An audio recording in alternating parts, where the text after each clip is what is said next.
கோடைய சுத்தி பார்க்க போறோம். ஃபர்ஸ்ட் ஸ்பாட் நாங்க போனது வந்து சூசைட் பாயிண்ட். ஆனா, அங்க எதுவுமே தெரியல. வியூ எதுவுமே இல்ல. ஏன்னா, அவ்ளோ க்ளவுடியா இருந்துச்சு. அ தக்ஷனுக்கு ரொம்ப எக்ஸைட்டடா இருந்துச்சு. ஏம்மா இது சூசைட் பாயிண்ட்ன்னு சொல்றாங்க ஒன்றும் அப்படின்னு. தெரியாது, வா போலாம் ஏன் இத அவ்வளோதான். மாத்திரம் சொல்றாங்க அப்படின்றது உங்களுக்கு ஏதாச்சும் டீட்டெயில்ஸ் வேணும்னா எனக்கு கமெண்ட்ல சொல்லுங்க. அண்ட் மோஸ்ட்லி கோடையில சாப்பிடுறதுக்குன்னு பார்த்தீங்கன்னா, மேகி, பிரெட்டு, எக்கு இதுதான்.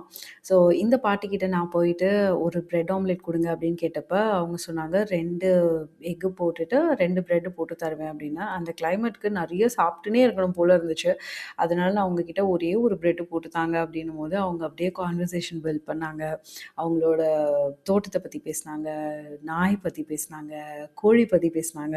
அது எல்லாத்தையும் ரசிச்சுட்டு, அவங்க அங்க வளர்க்குற கோழி வந்து டெய்லி வரும். ஈவினிங் அவங்களோடவே போயிடும்னாங்க. அந்த கோழிக்கும் கொஞ்சம் நாங்க சாப்பிடுற சாப்பாடு குடுத்து, அன்னைக்கு டேவ ஜாலியா என்ஜாய் பண்ணோம். அந்த கிளைமேட் இஸ் அமேசிங்க. போய் பாருங்க.